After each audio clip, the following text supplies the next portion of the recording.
श्री शिवाय नमस्तुभयम। दोस्तों, जैसा कि आप सभी लोग जानते हैं कि 14 नवंबर 2025 यानी शुक्रवार को पड़ रही है मार्गशीर्ष महीने की दशमी तिथि।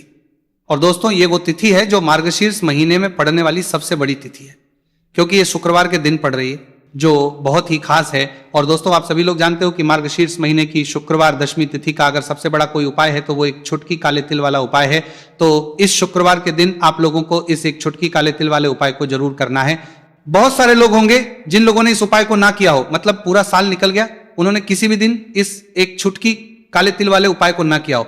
पर दोस्तों, आपके पास एक आखिरी मौका बचा हुआ है जो कि 14 नवंबर के दिन है। तो इस दिन आप लोगों को इस वाले उपाय को जरूर कर लेना है। भले ही आपने पूरे साल भर इस उपाय को ना किया हो, पर अगर आपने इस मार्गशीर्ष महीने की दशमी तिथि के दिन अगर इस वाले उपाय को कर लिया तो आपको इस उपाय को करने का वो फल मिलेगा जिसकी आपने कभी कल्पना भी नहीं करी होगी। इसीलिए आप लोग इस वाले उपाय को एक बार जरूर कर लेना, ताकि आप लोगों के हाथ से ये मौका ना जा सके और आपको इस उपाय को करने का फल मिल सके। दोस्तों, ये उपाय पंडित जी ने अपनी अभी की ही शिव महापुराण की कथा में बताया है, जिस उपाय को आज हम आपको बहुत अच्छे से समझाने हैं। इस वीडियो को देखने के बाद इस उपाय को समझने के लिए आपको कोई और वीडियो को देखने की जरूरत नहीं पड़ेगी।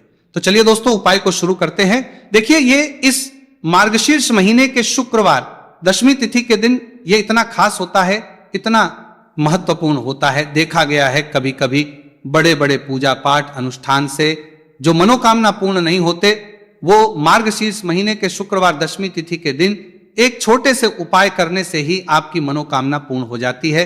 और बहुत सारे लोगों ने इस उपाय को किया भी है और उनको इस उपाय को करने का फल भी जरूर मिला है। अगर आप लोग भी इस उपाय को करना चाहते हैं तो आप इस उपाय को पहले अच्छे से समझ लेना, सुन लेना, उसके बाद करना, आपको इस उपाय का फल जरूर मिलेगा।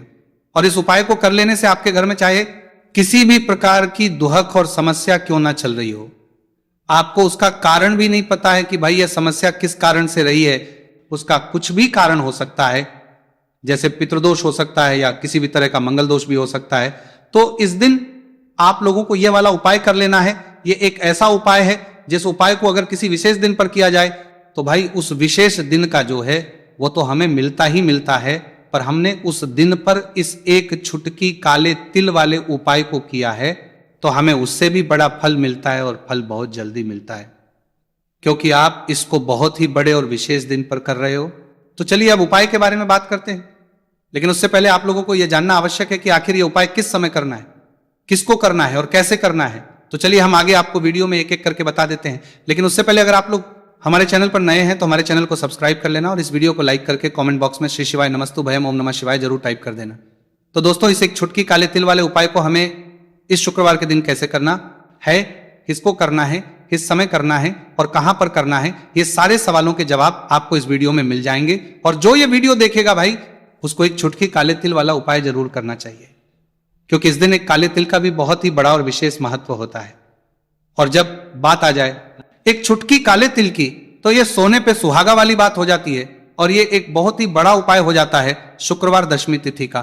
तो अब दोस्तों, इस काले वाले तिल उपाय को आखिर करना किसको है, सबसे पहले हम लोग वो बात जान लेते हैं। तो देखो, घर की जो बड़ी माताएं बहनें होती हैं, उन माताओं बहनों में से कोई भी एक बड़ी माता बहन इस वाले उपाय को कर सकती है। और दोस्तों, अगर आप चाहे तो अपने घर में से सभी सदस्यों को भी इस उपाय को करवा सकते हैं। अगर किसी व्यक्ति की खुद की कोई मनोकामना है, कोई दुख और परेशानी है जो कि वो अपने लिए ही करना चाहता है, इस वाले उपाय को तो वो खुद अपने लिए भी कर सकता है। बाकी अगर कोई घर में से ऐसा है जो कि अपने पूरे घर परिवार की सुख और शांति के लिए ये वाला उपाय करना चाहता है, तो भाई वो भी कर सकता है, उसमें भी कोई दिक्कत वाली बात नहीं है। कहने का मतलब यह है कि इस उपाय को हर एक सदस्य भी कर सकता है और पूरे घर परिवार के सदस्य के लिए घर की बड़ी माताओं बहनों में से कोई एक माता बहन भी कर सकती है। माताएं अगर घर में उपस्थित ना हो या वो ये वाला उपाय ना कर पा रही हो, तो फिर घर का कोई बड़ा सदस्य भी इस काले तिल वाले उपाय को कर सकता है, चाहे फिर वह पुरुष ही क्यों ना हो, उसमें कोई भी दिक्कत वाली बात नहीं है।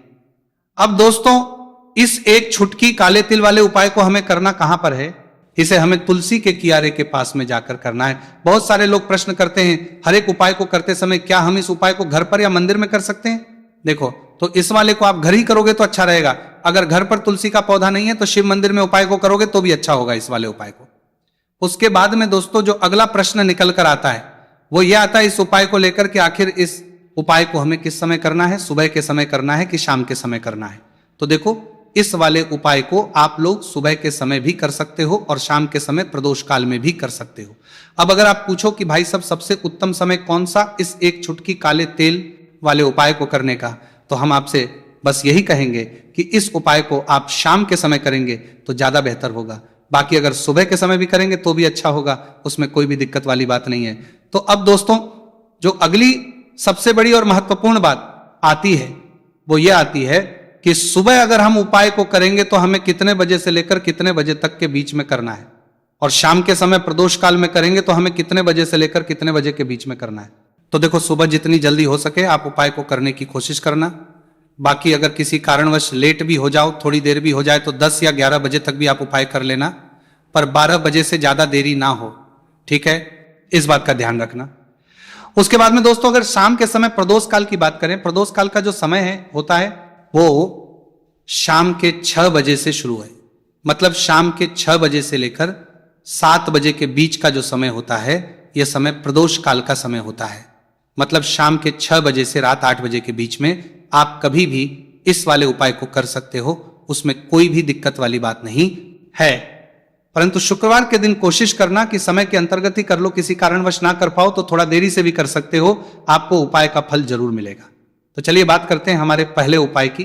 देखिए, इसके लिए आपको 2 दीपक लेने होंगे। दोनों ही दीपक आप मिट्टी के भी ले सकते हैं और दोनों ही दीपक आप शुद्ध आटा मढ़कर उनके भी तैयार कर सकते हैं। अब दोस्तों दोनों ही दीपक के अंदर आपको शुद्ध घी का प्रयोग करना होगा और एक दीपक के अंदर आपको गोल रुई की बाती का प्रयोग करना होगा और एक दीपक के अंदर आपको लंबी बाती का प्रयोग करना होगा। लंबी बाती वाले दीपक के अंदर आप मौली वाला जो धागा आता है कलावा का, उसकी बाती का प्रयोग भी आप लंबी बाती वाले दीपक के अंदर कर सकते हैं। देखिए, 2 दीपक वाला यह चमत्कारी उपाय केवल शुक्रवार की रात्रि में ही किया जाता है, इसीलिए आपको इस उपाय को बहुत ही ध्यान से समझना। इसी के साथ में आपको एक छुटकी काले तिल के दाने लेना है और इसी के साथ में आपको मात्र एक छुटकी हल्दी भी लेनी होगी। अब दोस्तों ये सभी सामग्री लेकर के आपको रात्रि के समय पहुंच जाना है अपने घर में, जहां कहीं भी तुलसी पौधा, तुलसी माता का निवास स्थान है, वहां पर देखिए दोस्तों, सबसे पहले तो आपके पास जो एक गोल बाती का दीपक, उसे आपको तुलसी जी के वहां पर प्रज्वलित करना है।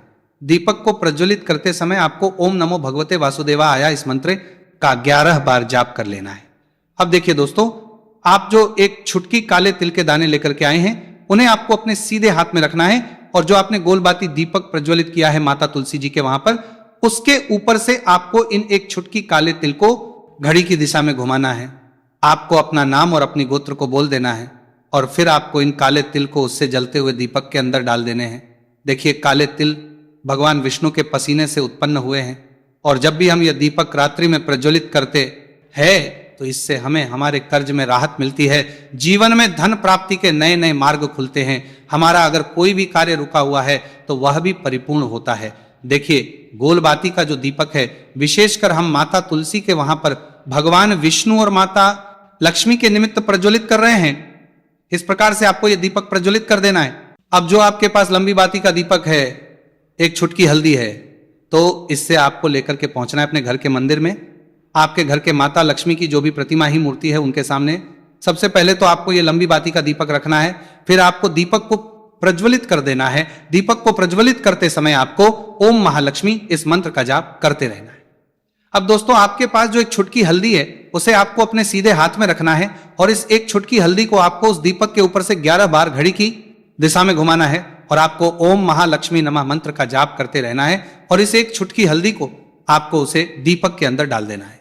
देखिए, एक छुटकी हल्दी वाला जो दीपक है आपके जीवन से दुर्भाग्य को समाप्त करता है। माता लक्ष्मी की आपको कृपा प्राप्त करवाएगा, धन प्राप्ति के आपके जीवन में नए नए मार्ग बनाएगा। देखो, अगला उपाय है वो भी बहुत ज्यादा खास है। तीनों उपाय को आप जरूर सुनना, क्योंकि जो आपको लगे वो उपाय आप कर सकते हैं। देखिए, इस उपाय के लिए आपको 2 हरी इलायची लेनी होगी। हरी इलायची आपको साबुत लेनी है, खंडित नहीं होनी चाहिए। और इसी के साथ में आपको मात्र थोड़ा शहद लेना है। शहद आपको मात्र आधा चम्मच या फिर उससे भी कम ले लेना है। और इसी के साथ में आपको एक दीपक ले लेना है। दीपक आप चाहे तो मिट्टी का भी ले सकते हैं और आप चाहे तो शुद्ध आटा मढ़कर उसका दीपक भी आप तैयार कर सकते हैं। इस दीपक के अंदर आपको मौली का जो धागा आता है कलावा का, उसकी बाती का प्रयोग करना होगा। यानी कि इस दीपक के अंदर आपको लाल रंग की बाती का प्रयोग करना होगा और इस दीपक के अंदर आपको शुद्ध घी का प्रयोग करना होगा।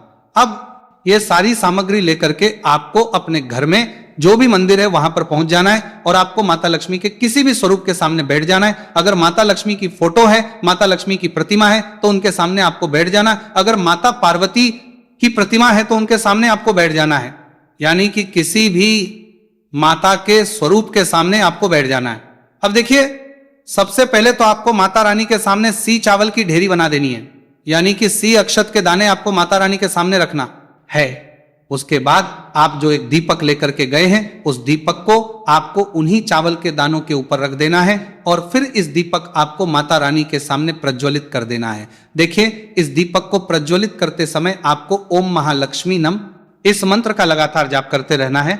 दीपक को प्रज्वलित करने के बाद आप जो 2 हरी इलायची लेकर के गए हैं, उसमें से एक हरी इलायची को तो आपको उसी दीपक के अंदर डाल देनी है और वहीं पर आपको कम से कम 21 बार ओम महालक्ष्मी नमः इस मंत्र का जाप कर लेना है। अब आपके पास जो शहद है और एक इलायची है, उसे सीधे आपको लेकर के पहुंच जाना है। भगवान शिव के मंदिर में पूज्य गुरु जी ने बताया है कि यह उपाय आपको सिर्फ और सिर्फ शाम के समय ही करना होगा। शाम को जब भी सूर्यास्त का समय होता है तो उस समय आपको यह उपाय करना है। लेकिन सबसे पहले तो आपके पास जो एक हरी इलायची है उसे आपको उस शहद के अंदर अच्छे से डुबो देना है, यानी कि शहद का लेपन उसे हरी इलायची के ऊपर चारों तरफ आपको करे। अब ये जो शहद से युक्त हरी इलायची है, इससे आपको भगवान शिव के शिवलिंग पर अर्पित कर देनी है और आपको वो श्री शिवाय नमस्तु भयम इस मंत्र का लगातार जाप करते रहना है। फिर इसके बाद आपको एक लोटा जल भी अपने साथ लेकर के जाना है।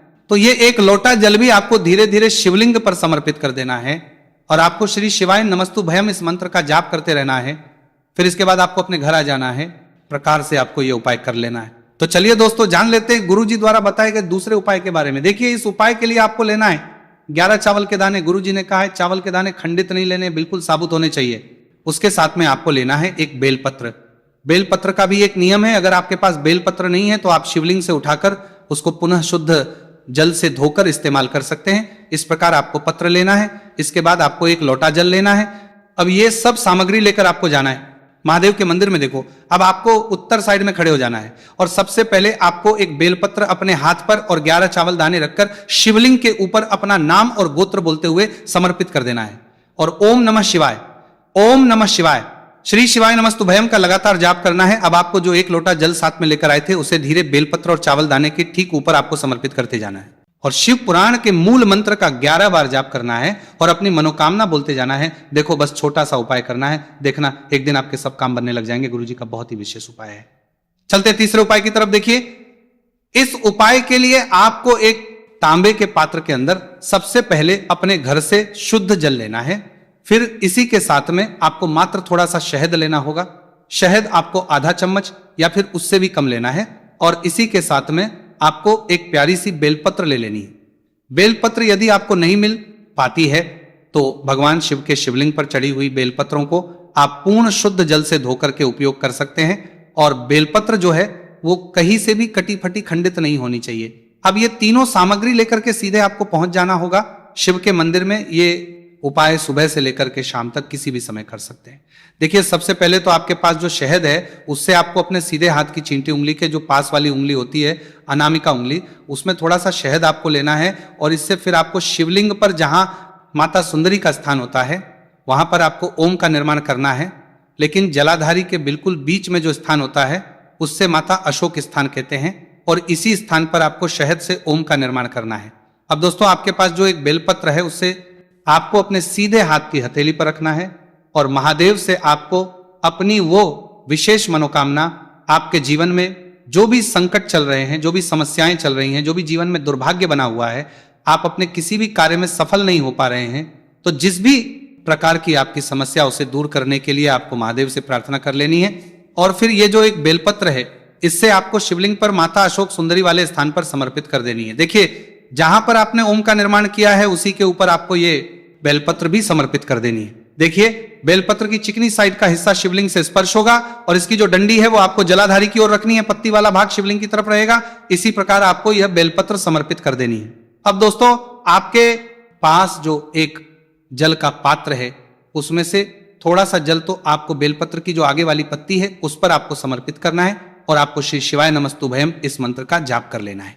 फिर उस पात्र के अंदर जो जल बचेगा उसे पूरा आपको भगवान शिव के शिवलिंग पर धीरे धीरे समर्पित करते जाना है और लगातार आपको शिव महापुराण के मूल मंत्र श्री शिवाय नमस्तुभयम इस मंत्र का जाप करते रहना। गुरुजी ने कहा है कि जल आपको इतने धीरे धीरे समर्पित करना है कि जल समर्पित करते हुए आप कम से कम 11 बार श्री शिवाय नमस्तुभयम या फिर ओम नमः शिवाय इस मंत्र का जाप कर सके। फिर इसके बाद वापस आपको अपने घर आ जाना है। इस प्रकार से आपको यह उपाय कर लेना है। आप देखेंगे कि आपकी सभी मनोकामनाएं अवश्य ही पूरी होंगी। ये उपाय आपको अवश्य करने हैं।